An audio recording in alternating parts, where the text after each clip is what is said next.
News briefing. To go now to the National Press Club, the Islamic Society of North America is holding a news conference to discuss the country's reaction to that proposed Islamic Cultural Center near Ground Zero. This is live coverage on C-SPAN. Very alarming trend in a rise in anti-Muslim bigotry in this country.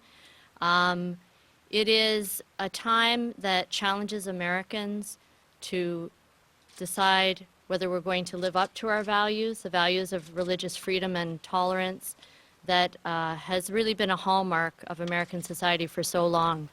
I feel very privileged and honored to have such distinguished faith leaders come here today to meet with us, to stand with us, to assert their belief in the importance of fulfilling this American promise and these principles. I'm particularly grateful to my Jewish colleagues who are very busy entering a time of the Jewish holy days and have many things to do in preparation for that. So I'm very grateful for them in particular for joining us today. Let me just say a few brief words about the climate that we find ourselves in today. I understand that there is a great deal of misunderstanding about Islam and about Muslims in this country. And I do not blame ordinary Americans who are very busy and do not have a lot of information for feeling confused and anxious. It is our job to help provide them with better information about what Muslims believe and what Islam is. What I do find disturbing and alarming is the fact that there are some people who are using that lack of knowledge and that anxiety for ideological purposes, either because politically or religiously they simply do not like Muslims. And they are fomenting dislike and hatred against Muslims in this country in a way that's very alarming. Having spoken to many families across the country over the last few weeks, I have heard many Muslim Americans say that they have never felt this anxious or this insecure in America since directly after September 11th. They're nervous about their children as they head back to school this week, that when they go to school that they're going to face people who are looking at them as aliens, when in fact they are citizens who are born in this country. They're afraid about going out in public. There have been a number of incidents of harassment of just ordinary people going about doing their daily business. And that's not something that we want to see grow and continue. Freedom of religion is, as I say, a hallmark of this country. The Muslims who immigrated to the United States, many of them came here for religious freedom, because even if they were in the majority in their country, perhaps they were of the wrong sect or the wrong expression of Islam. And so we know what it means to live in an environment where that freedom is taken away. And that is why, as American Muslims, we also have been very assiduous in the last number of years working with our colleagues to make sure that we use the freedom that we have in this country to also promote religious freedom and liberty as a principle of Islam. It is why we have signed the Common Word document and engaged in that as a principle of religious freedom, respect, and reciprocity between Christians and Muslims. It's why we've engaged with our Jewish colleagues in education of our congregations about each other's faith so that there is not distortion of what Jews are and what they believe and what Judaism is on the part of Muslims. So this is something that we're committed to.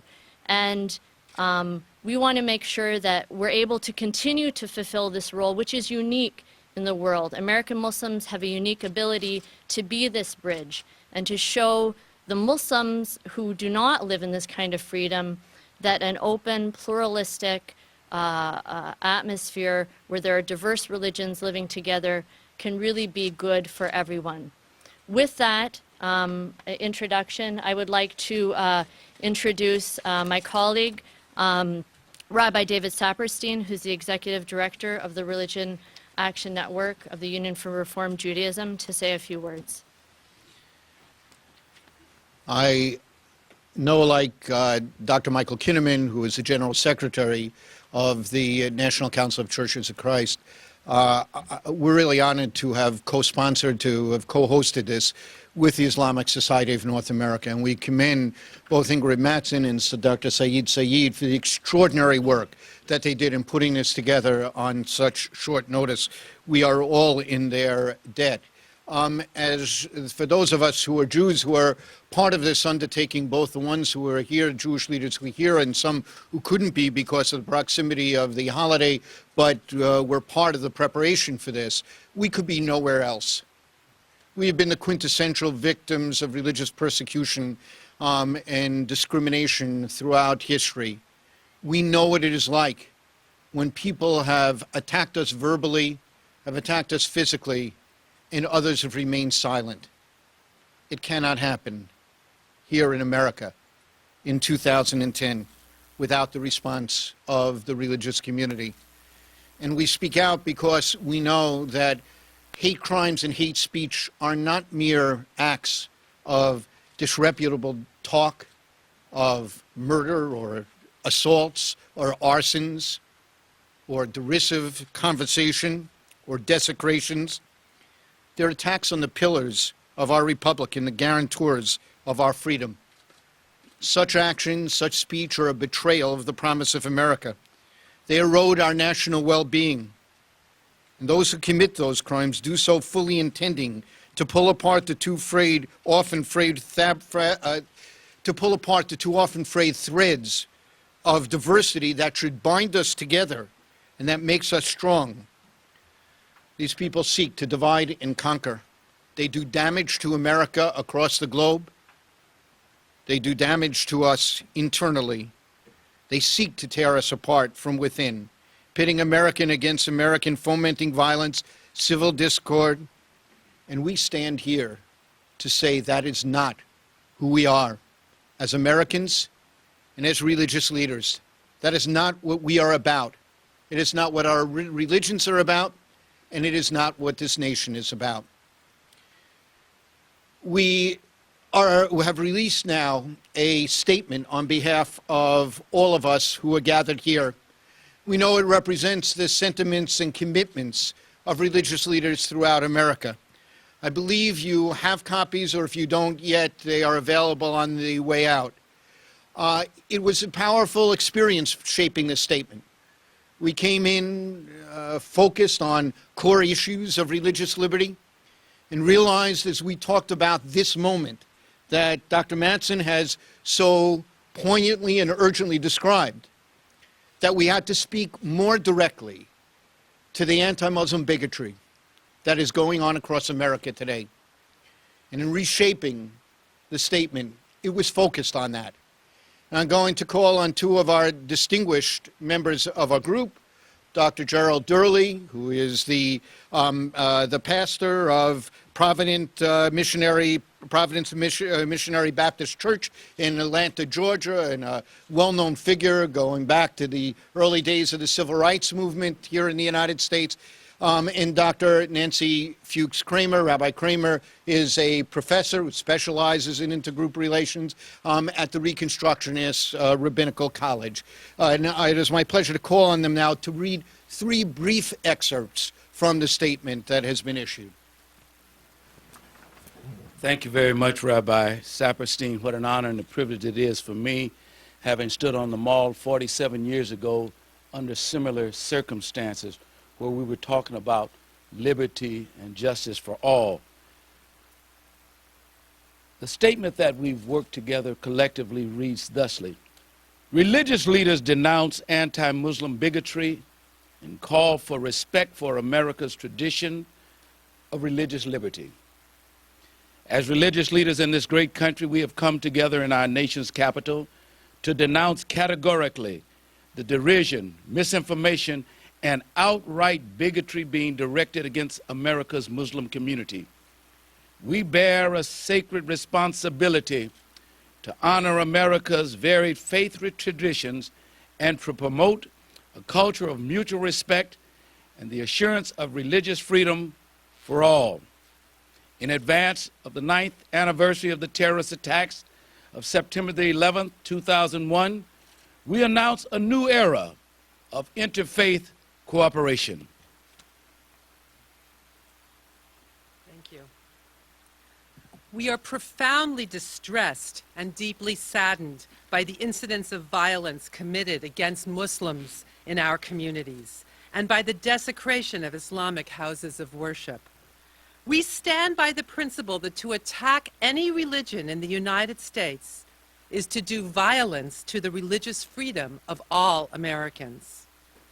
The threatened burning of copies of the Holy Quran this Saturday is a particularly egregious offense that demands the strongest possible condemnation of all who value civility in public life and seek to honor the memory of those who lost their lives in September 11th. As religious leaders, we are appalled by such disrespect for a sacred text that for centuries has shaped many of the great cultures of our world and that continues to give spiritual comfort to more than 1 billion Muslims today. We are convinced that spiritual leaders representing the various faiths in the United States have a moral obligation to stand together and to denounce categorically derision, misinformation, or outright bigotry directed against any religious group in this country. Silence, silence, silence is not an option. Only by taking this stand can spiritual leaders fulfill the highest calling of our respective faiths and thereby help to create a safer and stronger America for all of our people.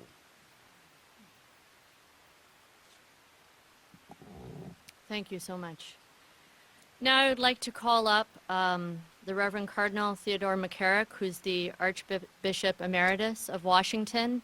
We were together last in Rome, where we both signed a document, a statement after meeting to discuss the Common Word document in which we supported international religious freedom, freedom for religious minorities everywhere in the world. I was very honored to be with him there for that week in Rome and also to join him today. Dr. Masson, thank you. I'm honored to be here. I'm really representing Archbishop Wilton Gregory, who's the Archbishop of Atlanta, who was the chairman of the work of the Catholic Bishops' Conference on interfaith relations. So I'm delighted that I have a chance to be with you. I say to my brother that I was there 47 years ago too, and when Dr. Martin Luther King spoke so beautifully, that's one of the memories that you never forget, because that was such a powerful moment in the history of our country. This is another powerful moment, or it's a moment that calls for a powerful response. I think that's what my brothers and sisters here have been doing, to give a prayerful and yet a firm and yet a constant response. And that's what we need. This is where we are. I want to say just two things. First of all, why are we doing this? Well, I think for two reasons. First of all, we're doing it because we have to do it. I don't think we have a choice. I think that document that was just read, talking about the responsibility of religious leaders, is the document that really tells the story. Religious leaders cannot stand by in silence when things like this are happening, when things like this are affecting the so many good, wonderful people around our country who have brought Islam to these shores and who are playing a role in our society which is constructive and which is excellent. I think we have to reach out to them and say, look, we're happy you're here.